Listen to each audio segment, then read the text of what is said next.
আসসালামু আলাইকুম। পাকিস্তান সীমান্তে ভারতীয় জম্মু বিমান ঘাঁটিতে ড্রোন হামলা। পাকিস্তান ও চীনের যৌথ হামলা মোকাবিলার প্রস্তুতি ভারতের।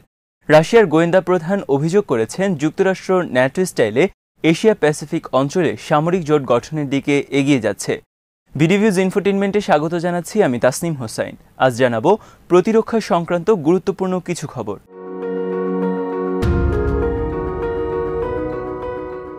পাকিস্তান সীমান্তের কাছে ভারতের জম্মু বিমান ঘাঁটিতে দুটি ড্রোন হামলা ঘটেছে। এতে বেশ কয়েকজন আহত হয়েছে। ভারতীয় এয়ারফোর্স জানিয়েছে এই ড্রোন হামলায় কোনো বিমান বা সমরাস্ত্র ধ্বংস হয়নি। মধ্যরাতে প্রথম হামলার 5 মিনিট পর দ্বিতীয় হামলার ঘটনা ঘটে। ঘটনাস্থলের কাছে একটি যুদ্ধ বিমান রাখা ছিল। এটি লক্ষ্য করে হামলা চালানো হতে পারে বলে ধারণা করা হচ্ছে।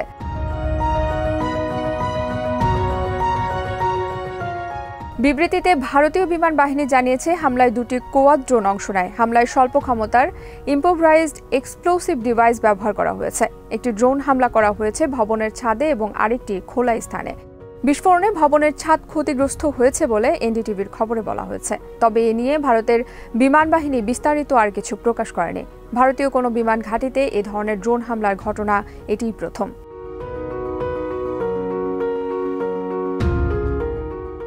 হামলার পর ভারতের প্রতিরক্ষা মন্ত্রী রাজনাথ সিং এ নিয়ে কথা বলেছেন ভাইস এয়ার চিফ এইচ.এস. অরোরার সাথে। হামলার পর এয়ার মার্শাল বিক্রম সিং ঘটনাস্থল পরিদর্শন করেছেন।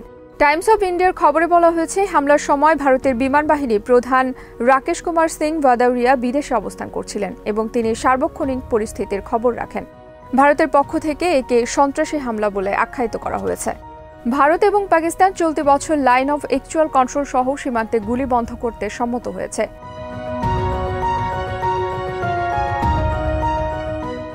ক্ষুদ্র ড্রোন হামলা এখন সারা বিশ্বের জন্য বড় ধরনের হুমকি, কারণ শক্তিশালী এয়ার ডিফেন্স সিস্টেম বা মিসাইল আক্রমণ করে একে ঠেকানো যায় না। শত্রুর ড্রোন হামলার ক্ষেত্রে বড় বড় সামরিক ঘাঁটিও যে এখন অনেক অরক্ষিত, ভারতের বিমান ঘাঁটিতে ড্রোন হামলা তার সর্বশেষ প্রমাণ।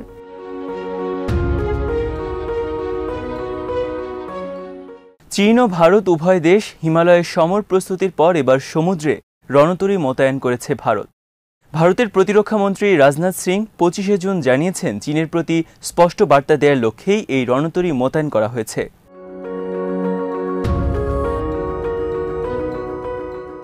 কোচিন বন্দরে ভারতের নির্মাণাধীন বিমানবাহী রণতরী পরিদর্শনের সময় রাজনাথ সিং বলেন, গালওয়ান ভ্যালিতে অচলাবস্থার সময় নেভির ফরওয়ার্ড মোতায়েনের মাধ্যমে আমরা স্পষ্ট করে বলতে চাই আমরা শান্তি চাই, কিন্তু একই সাথে যে কোনো পরিস্থিতি মোকাবেলায় প্রস্তুত। বিশেষজ্ঞদের মতে চীন ও পাকিস্তানের যে কোনো যৌথ আক্রমণ ঠেকানোর লক্ষ্যে প্রস্তুতি নিচ্ছে ভারত।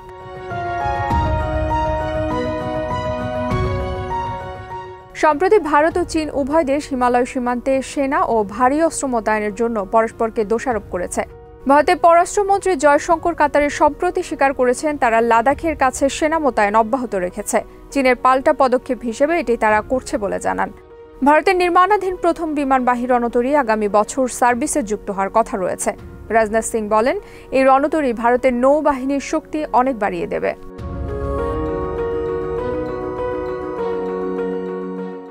এদিকে ব্রিটিশ নেভি যোগ দিয়েছে ইন্ডিয়ান নেভির সাথে।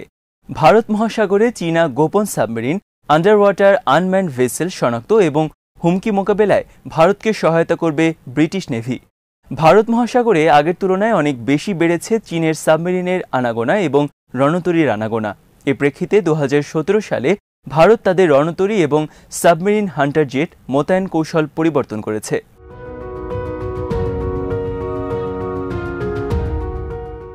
ভারত মহাসাগরে বিভিন্ন ধরনের মেরিটাইম ভেসেল চলাচল ট্রাক কার্যক্রম আরও জোরদার করেছে। যুক্তরাষ্ট্রের কাছ থেকে সংগ্রহ করেছে শক্তিশালী এবং দীর্ঘ পাল্লার মেরিটাইম টহল বিমান। ভারত মহাসাগরে ভারতীয় নেভির সাথে ব্রিটিশ নেভির কার্যক্রম সমন্বয়ের জন্য ব্রিটেন ভারতের একটি গুরুত্বপূর্ণ নেভি স্থাপনায় একজন লিয়াজো অফিসার নিয়োগ দিয়েছে। নেভির যে স্থাপনায় ব্রিটিশ কর্মকর্তা নিয়োগ দেওয়া হয়েছে সেটি রণতরীর গতিবিধির রিয়েল টাইম তালিকাকরণ ও পর্যবেক্ষণ, মেরিটাইম টেরোরিজম ও পাইরেসি প্রতিরোধে কাজ করে। ব্রিটিশ নেভি একইভাবে যুক্তরাষ্ট্র, অস্ট্রেলিয়া এবং জাপানের সাথেও কাজ করে থাকে।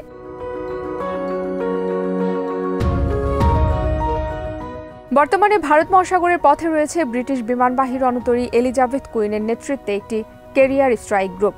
দ্বিতীয় বিশ্বযুদ্ধের পর এটা ব্রিটেনের সবচেয়ে বড় নেভি অপারেশন। ভারতে ব্রিটিশ হাই কমিশনের প্রতিরক্ষা উপদেষ্টা গাভিন থমসন বলেছেন, ভারত ও ব্রিটেন দুই দেশের উচ্চ পর্যায়ে আন্তঃবিনিময় অভিজ্ঞতা রয়েছে।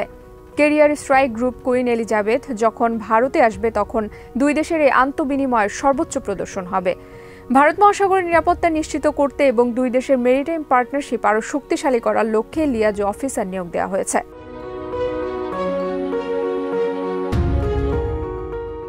বর্তমানে Kenya, Singapore, Brunei, Nepal, Bahrain, Oman এবং ব্রিটিশ ইন্ডিয়ান ওশেন টেরিটরিতে ব্রিটেনের সামরিক উপস্থিতি রয়েছে। পশ্চিম ভারত মহাসাগরে মোতায়েন রয়েছে ব্রিটেনের 7টি রণতরী। এশিয়া প্যাসিফিকে চীনের উত্থানের কারণে ভারত মহাসাগরে তার আধিপত্য প্রতিষ্ঠায় 2017 সাল থেকে ভারতও জোরালো পদক্ষেপ নিয়েছে।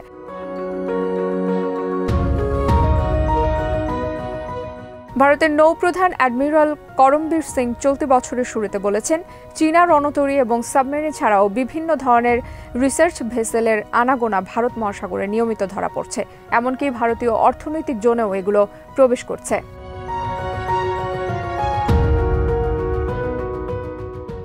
রাশিয়ার গোয়েন্দা সংস্থা main directorate of the general staff প্রধান অ্যাডমিরাল ইগর কোস্টিভ বলেছেন, যুক্তরাষ্ট্র এশিয়া প্যাসিফিক অঞ্চলে 4 লাখ সৈন্যের একটি বিশাল সামরিক বাহিনী গঠন করেছে। এই বিষয়ে রাশিয়াকে সতর্ক করেছে দেশটির গোয়েন্দা সংস্থা। এই খবর দিয়েছে রাশিয়ার বার্তা সংস্থা স্পুটনিক।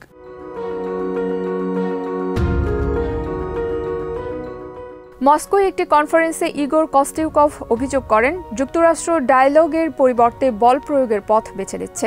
এশিয়া প্যাসিফিক অঞ্চলে তারা ন্যাটো স্টাইলে আরেকটু সামরিক জোট গঠন করতে চাইছে। এর উদ্দেশ্য এই অঞ্চলে চীন, রাশিয়াকে মোকাবেলা করে নিজের আধিপত্য প্রতিষ্ঠা করা।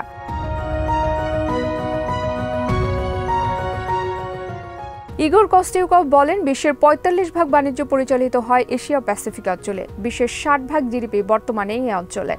যুক্তরাষ্ট্র চাচ্ছে এখানে তার আধিপত্য প্রতিষ্ঠা করতে। এশিয়া প্যাসিফিক অঞ্চলে 50টির অধিক সামরিক ঘাঁটি সহ 200-রও বেশি সামরিক স্থাপনা রয়েছে যুক্তরাষ্ট্রের।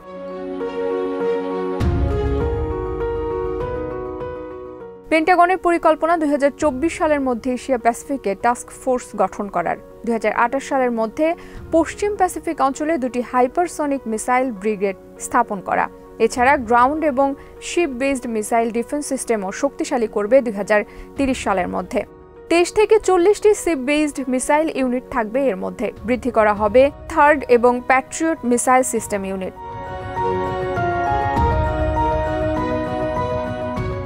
প্যাসিফিক অঞ্চলে যুক্তরাষ্ট্রের ফ্রিডম অফ নেভিগেশন অপারেশনকে উস্কানিমূলক আখ্যায়িত করে অ্যাডমিরাল ইগোর বলেন, 2015 সালের পর থেকে এখানে অপারেশন 10 গুণ বেড়েছে।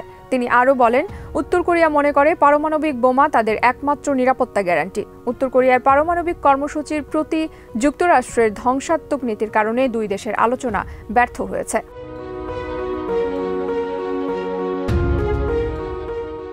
ইগোর অভিযোগ করেন, চীন এবং উত্তর কোরিয়ার ভয় দেখিয়ে যুক্তরাষ্ট্র তার মিত্র দেশগুলোর কাছে অস্ত্র বিক্রি করছে। বাইডেন প্রশাসন নাটকীয়ভাবে বাড়িয়েছে এশিয়া প্যাসিফিক অঞ্চলে ফ্রিডম অফ নেভিগেশন অপারেশন। একই সাথে বাড়িয়েছে এই অঞ্চলে চীন বিরোধী বৃহৎ জোট গঠনের লক্ষ্যে কূটনৈতিক উদ্যোগ।